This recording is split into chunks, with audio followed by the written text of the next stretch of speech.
سلمان فارسی کی کہانی سن لو۔ مجوسی کے بیٹے تھے، حق کی طلب میں نکلے، باپ نے گھر سے نکال دیا۔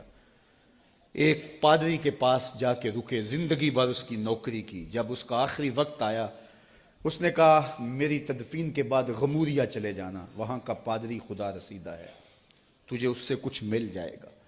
کہتے میں وہاں سے غموریہ آ گیا، پھر اس پادری کی ساری زندگی خدمت کی۔ جب وہ مرنے لگا تو اس نے کہا کوئی ایسا شخص نہیں ہے جس کے پاس اب میں تجھے بھیجوں، لیکن نبی آخر الزمان کے ظہور کے لمحے آ گئے ہیں، تو یہاں سے یثرب چلا جا، وہ اس نبی کی ہجرت گاہ ہوگی، تیری زندگی سنور جائے گی، تو نے بڑی محنت کی ہے، بڑی نوکری کی ہے میری۔ کہتے میں نے اس کو کہا کہیں ایسا نہ ہو میں دھوکہ کھا جو مجھے کوئی نشانی بتا دے۔ اس نے کہا 3 نشانیاں ہیں، ایک صدقہ نہیں لے گا، دوسرا ہدیہ رد نہیں کرے گا، تیسرا 2 کندھوں کے درمیان مہر نبوت ہو۔ کہتے ہیں میں نے اس کی تدفین کی، یثرب کی جانب جاتے ہوئے ایک قافلے میں شامل ہو گیا، انہوں نے مجھے پکڑ کے اپنا غلام بنا لیا، لیکن میرے پہ مہربانی یہ کی کہ مجھے بیچا جا کے مدینے میں۔ ایک یہودی نے مجھے خرید لیا، میں اس کے باغ میں گوڈی کرتا تھا، کام کرتا تھا، کھجوریں توڑتا تھا، لیکن میں انتظار میں تھا کہ کبھی وہ نبی آخر الزمان آئے تو مجھے دید ہو، کبھی عرش پر، کبھی فرش پر، کبھی ان کے در، کبھی در بدر۔ غم عاشقی تیرا شکریہ، میں کہاں کہاں سے گزر گیا۔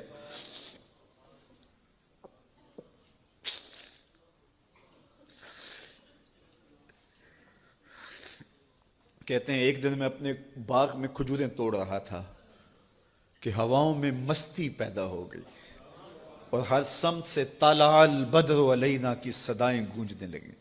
میں سمجھ گیا کہ وہ لمحے آ گئے، میں نے چھلانگ لگا دی اور دوڑ پڑا۔ میرے آقا نے سمجھا شاید غلام بھاگ گیا، اس نے دوڑ کے مجھے پکڑ لیا۔ میں نے اس کو کہا کہ میں نوکر تیرا ہی ہوں، لیکن دل نوکر کسی اور کا ہے، میں بھاگوں گا نہیں، مجھے جانے دے۔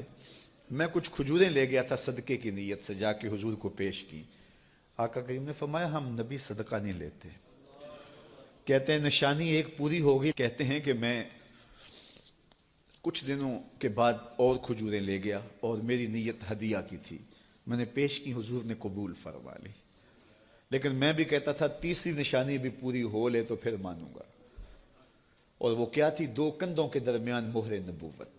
کہتے ہیں ایک دن حضور میرے باغ میں آئے اور آقا کریم نے اپنے مبارک کندھے پہ چادر رکھی ہوئی تھی اور چادر کی اوٹ میں مہر نبوت چھپی ہوئی تھی، اور میں پیچھے ہو کے دیکھتا تھا، اور میری آرزو یہ تھی کہ کوئی تیز جھونکا ہوا کا آئے اور چادر ہٹ جائے اور میں مہر نبوت کی زیارت کر لوں۔ حضور میرے ارادہ قلب سے آگاہ ہوئے، فَأَلْقَى إِلَيَّ رِدَاءَهُ، حضور نے چادر اتار کے میری جانب پھینکی اور پھر ایسے رخ کر کے فرمایا انظر الی ما امرت بہ، اس پادری نے جو بتایا تھا دیکھ لے آ کے۔ تو کہا میں نے دیکھا کہ حضور کے کندھوں کے درمیان۔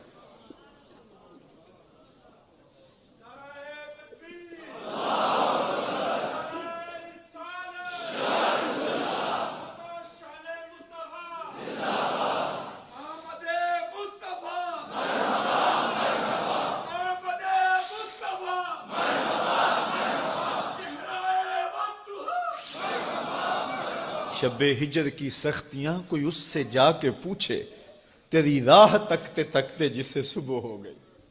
ہم نے تو کوئی انتظار نہیں کیا نا، ہم نے تو کوئی دکھ نہیں سہا، ہم سوئے تھے مقدر جاگ اٹھے۔ ہمارے والد مسجد سے مولوی صاحب کو بلا لائے، انہوں نے کان میں آ کے کہا مبارک ہو تو حضور کا نوکر بن کے آ رہا۔ میرے والد گرامی ایک شعر جھوم کے پڑھا کرتے تھے، محمد جانے جانا ہے، پیغمبر ہو تو ایسا ہو، رسولوں کی بشارت سے مبشر ہو تو ایسا ہو، امر توقیر کا سب کو موکر ہو تو ایسا ہو، کیا ہم کو غلام ان کا مقدر ہو تو ایسا ہو۔ میں اپنے مقدر پہ قربان نہ جاؤں، آپ اپنے مقدر پہ نثار نہ جائیں، ہمیں وہ نبی ملا جو نبیوں کا نبی۔ بنو سعد کے مقدر بھی جاگ اٹھے، اللہ اکبر، کیا وہ خوش نصیب وادیاں تھیں، کیا وہ خوش بخت پہاڑ تھے بنو سعد کے، جہاں حضور نے زندگی کے ابتدائی سال گزارے۔ اللہ اکبر۔ حضرت حلیمہ سعدیہ کہتی ہیں جب میں حضور کو گھر لے گئی تو میرے گھر میں روشنیاں آ گئیں۔ باقاعدہ عورتوں نے کہا حلیمہ تو اتنی امیر ہو گئی ہے رات کو بھی دیا نہیں بجھاتی۔ بڑے امیر کبیر گھرانوں میں بھی رات کو لوگ دیا بجھا دیا کرتے ہیں، لیکن تو اتنی ہی امیر ہو گئی ہے کہ رات کو بھی تیرے گھر کا دیا نہیں بجھتا۔ تو حلیمہ سعدیہ نے کہا آؤ میں تمہیں بتاؤں میرے گھر میں دیا کون سا روشن۔ باقاعدہ ہم جولیوں کو بلایا، پالنے میں حضور تھے، اشارہ کر کے کہا ما کننا نحتاج الی السراج من یوم اخذناہ، جب سے یہ پیارا گھر آیا ہے میں نے سارے دیے توڑ دیے، دیے کی ضرورت نہ مشعل کی حاجت، عجب روشنی تو نے پائی حلیمہ، بڑی تو نے توقیر پائی حلیمہ، بنی تو محمد کی دائی حلیمہ۔ کہا ما کننا نحتاج الی السراج من یوم اخذناہ، جب سے یہ پیارا گھر میں آیا ہے میں نے سارے دیے توڑ دیے۔ جہاں روشنی چاہیے ہوتی ہے حضور کو اٹھا کے اس کمرے میں لے جاتے ہیں، وہاں انوار پھیل جاتے ہیں، روشنیاں پھیل جاتی ہیں۔ کیسے اجالے پھیلے، کیسی روشنیاں پھیلیں۔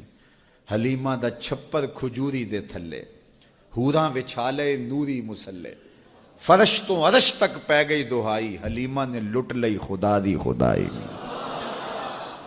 اللہ اکبر۔ وہ سارا دن تو صحراؤں میں گھوم لیتی تھی، اسے جب بھوک لگتی تھی لبوں کو چوم لیتی تھی۔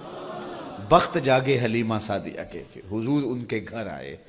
اللہ اکبر۔ جدھر سے گزرتے گئے نور پھیلتا گیا، انوار پھیلتے گئے۔